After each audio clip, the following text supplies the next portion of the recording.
Imagina só, a pessoa sonha com a carreira militar, né?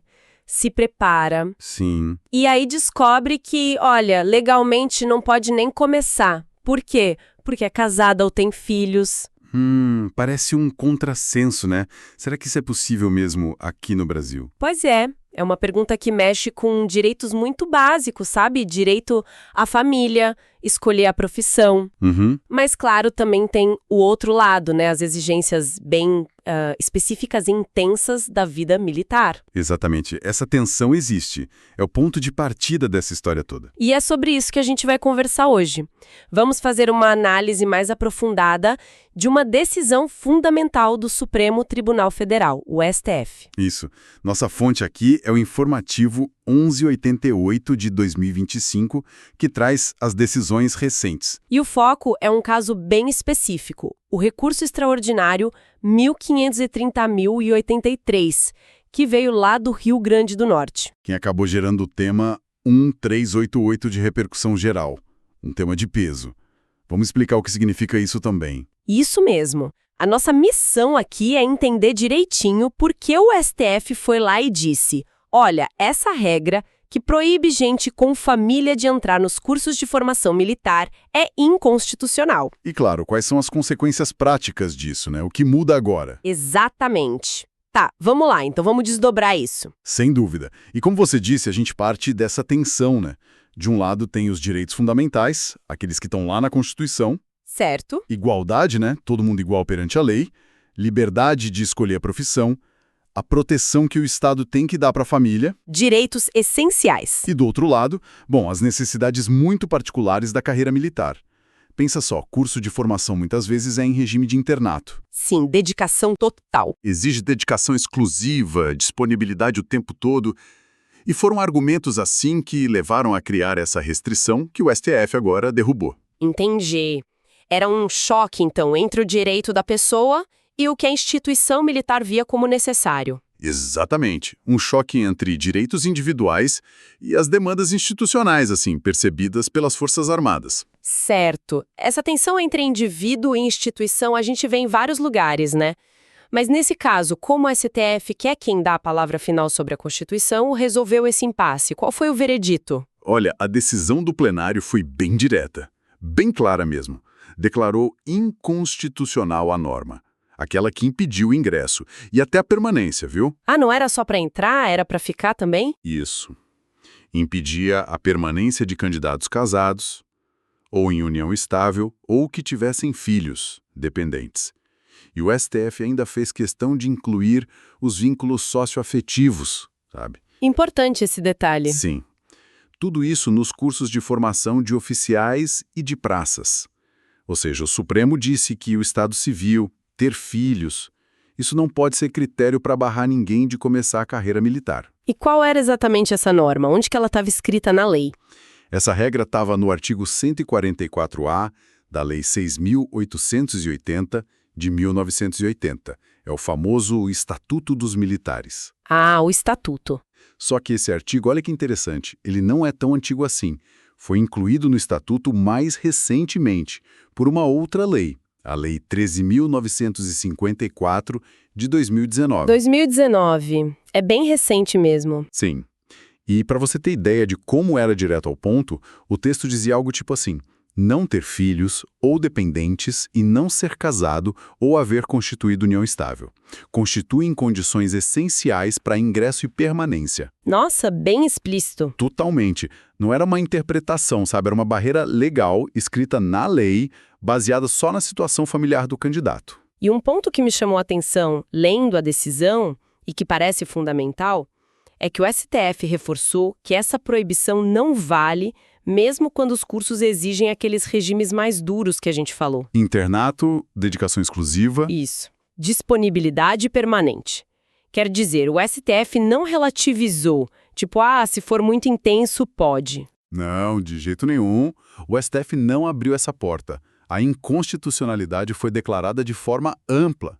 E os motivos para chegar nessa conclusão, olha, são um passeio por várias garantias importantes da nossa Constituição. É fascinante ver como o tribunal ligou essa proibição a tantos direitos fundamentais. Vamos entrar nesses fundamentos, então.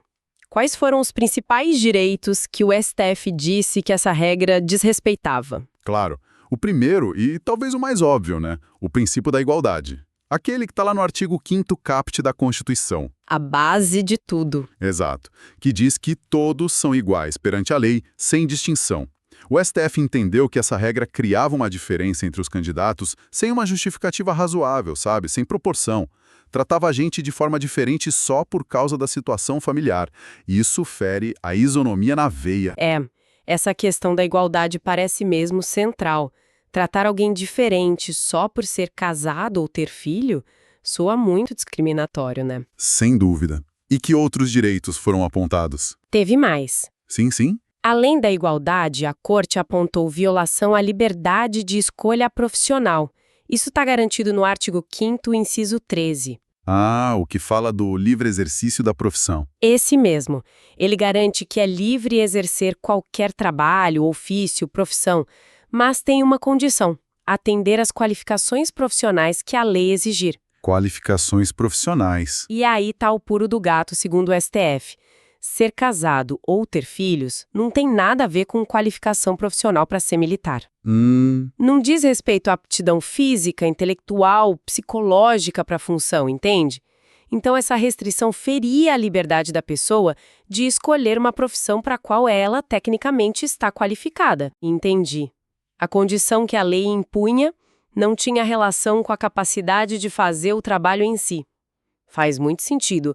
E teve mais algum argumento constitucional forte? Teve. A análise do STF foi bem completa, viu? Mencionaram também o desrespeito a uma proteção específica do trabalhador, a proibição de critério de admissão por motivo de estado civil.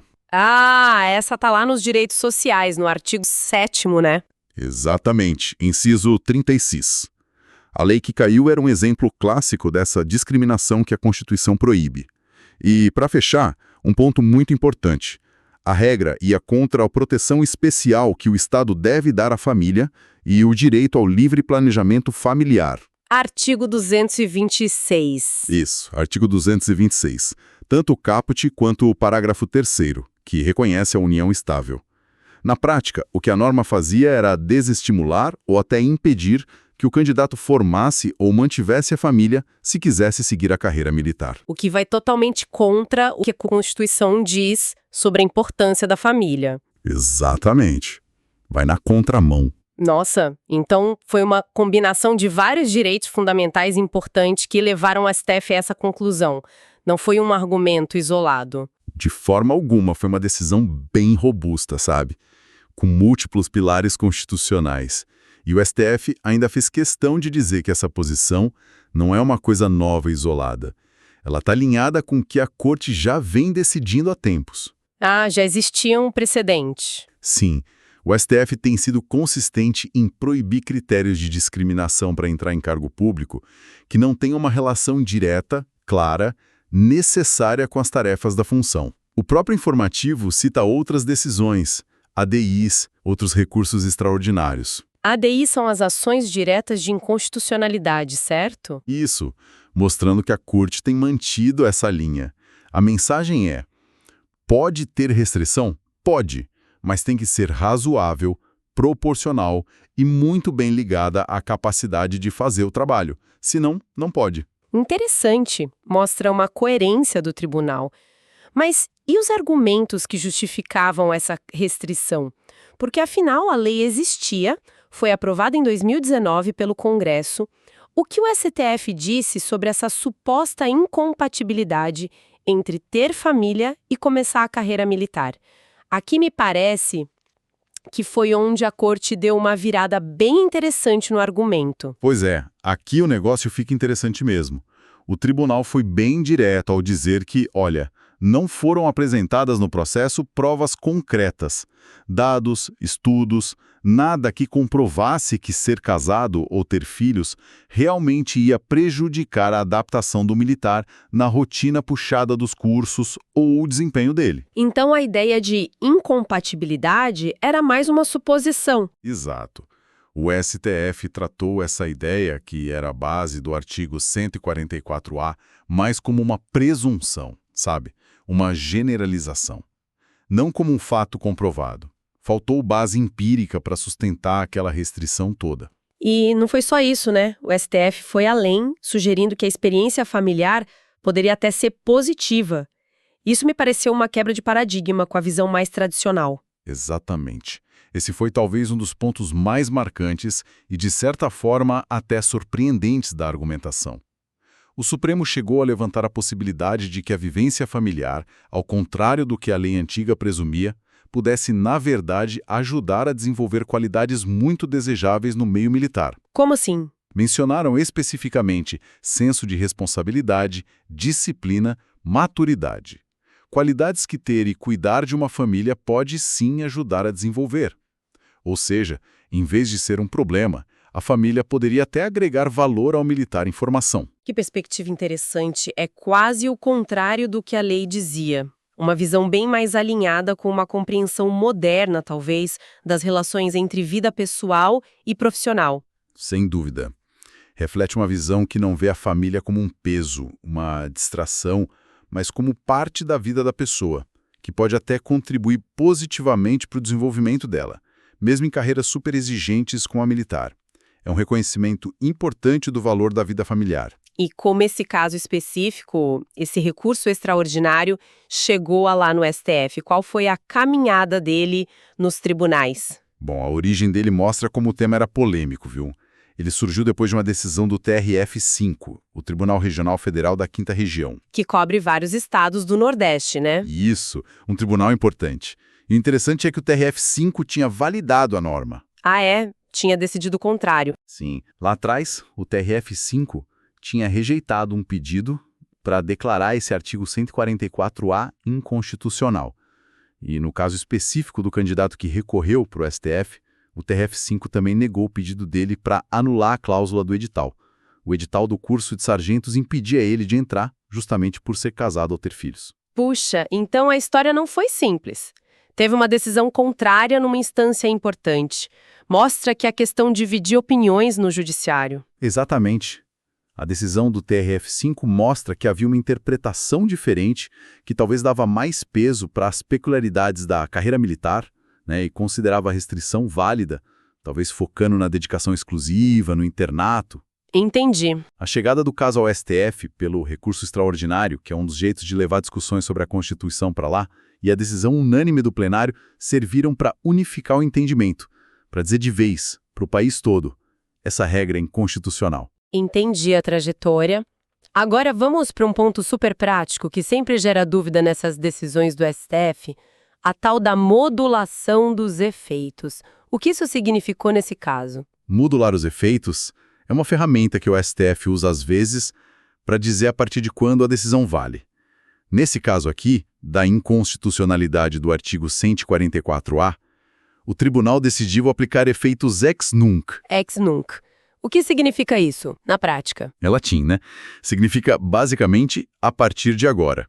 Então, a decisão de que a regra é inconstitucional vale daqui para frente, da data do julgamento em diante. Ah, tá. Isso quer dizer que concursos militares que já acabaram lá no passado e que usaram essa regra do artigo 144A, que agora caiu, esses concursos não vão ser automaticamente anulados ou revistos por causa dessa decisão do STF. Espera aí. Quer dizer que quem foi barrado num concurso antigo, por ser casado ou ter filhos, com base nessa lei, não pode agora pedir para entrar com base nessa decisão nova? Ela não vale para trás? Em regra, não para invalidar o concurso passado inteiro. A modulação ex nunc serve justamente para evitar isso. A regra caiu, é inconstitucional, mas essa declaração não opera milagres no passado, desfazendo tudo que já foi consolidado com base na lei que valia antes. A modulação é uma forma de buscar um equilíbrio, sabe? E por que o STF faz isso? Qual a lógica de dizer que uma lei é inconstitucional, mas só daqui para frente? Parece um pouco estranho, né? Pode parecer, mas é uma ponderação bem complexa. A lógica principal é equilibrar valores diferentes que também são importantes. De um lado, tem o direito fundamental que foi violado, né? O direito do candidato que recorreu e de outros de não serem discriminados. Certo. Mas do outro lado, o STF precisa pensar na segurança jurídica, ou seja, na estabilidade das relações, dos atos que foram feitos com base na lei que existia. Imagina anular todos os concursos passados. Ia gerar um caos administrativo enorme. Verdade. Afetaria muita gente. Milhares de pessoas, a própria organização das Forças Armadas. E também entra em jogo a estabilidade institucional. Então, modular é um jeito de fazer justiça no caso concreto e para o futuro, mas sem causar uma desordem total no passado. Isso levanta uma questão importante, né? Como o judiciário, principalmente o STF, tem que ficar o tempo todo balanceando direitos individuais e a necessidade de manter a ordem, a previsibilidade, o funcionamento das instituições. Entendido. É uma forma de conciliar justiça para o indivíduo com a estabilidade do sistema todo. E no caso específico da pessoa que levou o recurso para o STF, o candidato que começou tudo isso, qual foi o resultado prático para ele, já que teve a modulação? Olha, para esse recorrente específico, o STF deu o que a gente chama de provimento parcial ao recurso. Provimento parcial. Significa que, embora a decisão não vá anular os concursos passados de forma geral, por causa da modulação, ficou assegurado a ele, individualmente, o direito de participar do próximo concurso para o qual ele tinha se candidatado, sem que a restrição de ser casado ou ter filhos pudesse ser usada contra ele. Ah, então ele conseguiu. Sim, foi um jeito de garantir o direito individual de quem provocou o tribunal, de quem teve seu direito reconhecido, mas sem causar aquela confusão administrativa nos concursos anteriores. Compreendi. A modulação protegeu o sistema, mas garantiu o direito de quem lutou por ele. E para fechar tudo isso e garantir que essa interpretação seja seguida no país todo, o STF fixou uma tese de repercussão geral, né? O tema 1388. Qual foi exatamente o texto dessa tese que agora serve como guia para todo mundo? Correto. A tese é o ponto final do julgamento em repercussão geral. A tese do tema 1388, aprovada por unanimidade, ficou assim, olha. É inconstitucional o artigo 144-A da Lei nº 6.880/1981, Estatuto dos Militares, ao condicionar o ingresso e a permanência nos órgãos de formação ou graduação de oficiais e de praças, ainda que em regime de internato, de dedicação exclusiva e ou de disponibilidade permanente peculiar à carreira militar, a inexistência de vínculos conjugal, de união estável, de maternidade, de paternidade e de dependência socioafetiva. O texto é bem completo mesmo, não deixa muita margem para dúvida. E o fato de ser repercussão geral significa que essa tese agora tem força vinculante, ou seja, todos os juízes e tribunais do Brasil precisam seguir esse entendimento em casos iguais, certo? Perfeitamente. A repercussão geral tem justamente essa função: uniformizar como a Constituição é interpretada em questões importantes e garantir que a decisão do STF seja aplicada de forma igual em todo o país. Isso traz segurança jurídica e isonomia para os casos futuros. Excelente.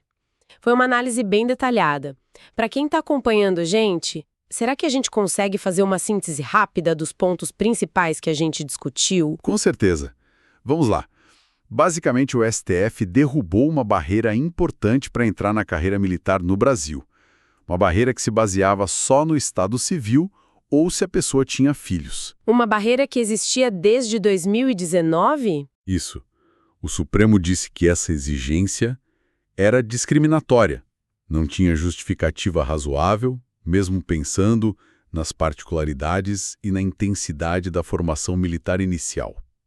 A decisão foi muito bem baseada em princípios constitucionais fortes: igualdade, liberdade de escolher a profissão, proteção à família.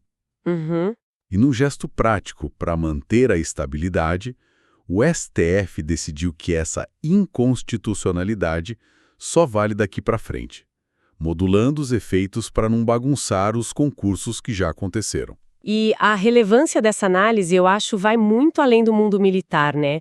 Ou dos concursos para as Forças Armadas.